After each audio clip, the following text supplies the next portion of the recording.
প্রস্তুত সবুজ মাঠ, প্রস্তুত সব খেলোয়াড়, তবে রক্ত মাংসের মানুষ নয়। ফুটবলের এই ময়দানে খেলবে রোবট।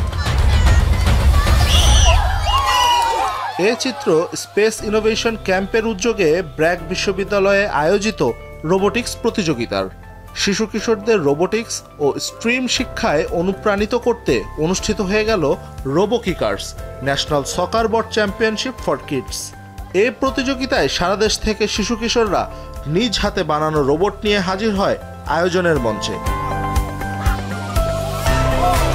রোবোটিক্স নিয়ে জমজমাট এ লড়াইয়ে অংশ নেয় 6 থেকে 13 বছর বয়সী শিশু কিশোররা। দেশের 30টিরও বেশি স্কুল থেকে প্রায় 50টি দল প্রতিযোগিতার নকআউট ফরম্যাটে অংশ নেয়।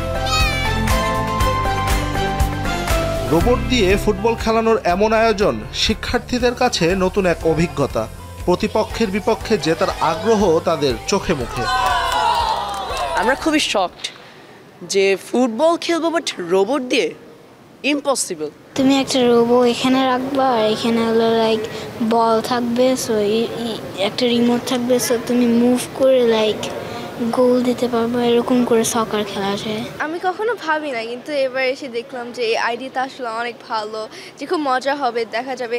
তাও তো মানে আমরা মানুষরা খেলছি, কন্ট্রোল তো করছি আমরা, কিন্তু আসলে খেলছে আমাদের জন্য রোবটটা। এই রোবটটাকে বানাতে খুব সময় লেগেছে, এটার আমি ডেডিকেটেডভাবে বানিয়েছি এবং এটার প্রতি একটু ভালোবাসা গ্রো করেছি। রোবটটাকে মেনটেন করে খেলানো ভালোই কঠিন আছে। ফিউচার আমার হোপ হচ্ছে আমি রোবোটিক্সকে এডুকেশন নিয়ে আরও পারসিউট করব, আমি আরও লার্নিং করব রোবোটিক্স নিয়ে, and then hopefully make something that is good for humanity. এমন আয়োজনে সন্তানদের নিয়ে আসতে পেরে উচ্ছ্বসিত অভিভাবকেরাও।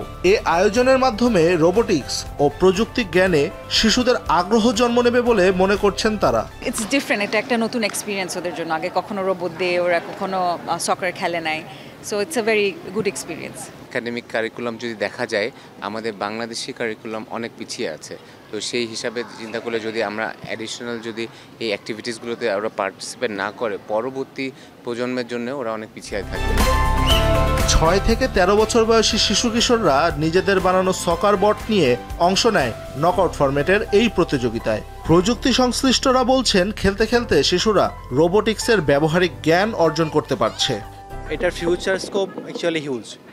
যদি বাংলাদেশের কথা বলি, এটা হচ্ছে একটা গ্রোয়িং সেক্টর। আমাদের থেকে ওদের উৎসাহটা বেশি। আমি যখন গেম হইতেছে তখন দেখেছি আমরা জাজ থাকতেছি বা আমরা কথা বলতেছি, বাট ওরা অনেক চিল্লাফাল্লা করতেছে, বিকজ ওদের মজা লাগতেছে, ওরা শিখতেছে, ওরা একটা এনভায়রনমেন্ট পেতেছে যেখানে হচ্ছে ওরা একসাথে একটা কমিউনিটির সাথে এঙ্গেজ করতেছে। 6 বছরের বাচ্চারা, 8 বছরের বাচ্চারা নিজেরা রোবট তৈরি করার চেষ্টা করতেছে এবং নিজেরা রোবট তৈরি করতেছে। তো এটা খুবই ইন্সপায়ারিং যে আমাদের ফিউচার জেনারেশনটা অনেকটাই অ্যাডভান্স। আয়োজকদের ভাষ্য, রোবোকিকার্স শিশুদের প্রযুক্তি শিক্ষায় নতুন দিগন্ত উন্মোচন করবে। পাশাপাশি এসব শিশু কিশোরদের হাত ধরে ভবিষ্যতে দেশের প্রযুক্তি উদ্ভাবনের দ্বার উন্মোচিত হবে। যে একটা কম্পিটিশন যদি করা হয় তাহলে কিন্তু তাদের আগ্রহটা আরও বেশি বাড়ে, এবং এই কম্পিটিশনটাকে কেন্দ্র করে কিন্তু টোটাল প্রায় 4টা ওয়ার্কশপ আমরা করেছি। আজকে যে রোবটগুলি আসছে তাদের একটা বড় অংশ বাচ্চারা নিজেরাই বানিয়ে নিয়ে এসছে। সেখানে আমাদের মেন্টররা সাপোর্ট দিয়েছে, টেকনিক্যাল মেন্টররা। আমরা আমাদের নেক্সট জেনারেশনকে আমরা বিজ্ঞানমুখী করতে চাই। ভবিষ্যৎ প্রজন্মকে আমরা যত বেশি বিজ্ঞান প্রযুক্তির প্রতি আগ্রহী করাতে পারবো, আমরা মনে করি তারা আমাদের সোসাইটিকে, সর্বোপরি আমাদের কান্ট্রিকে এগিয়ে নিয়ে যাওয়ার ক্ষেত্রে কিন্তু বিশাল বড় কাজ করবে।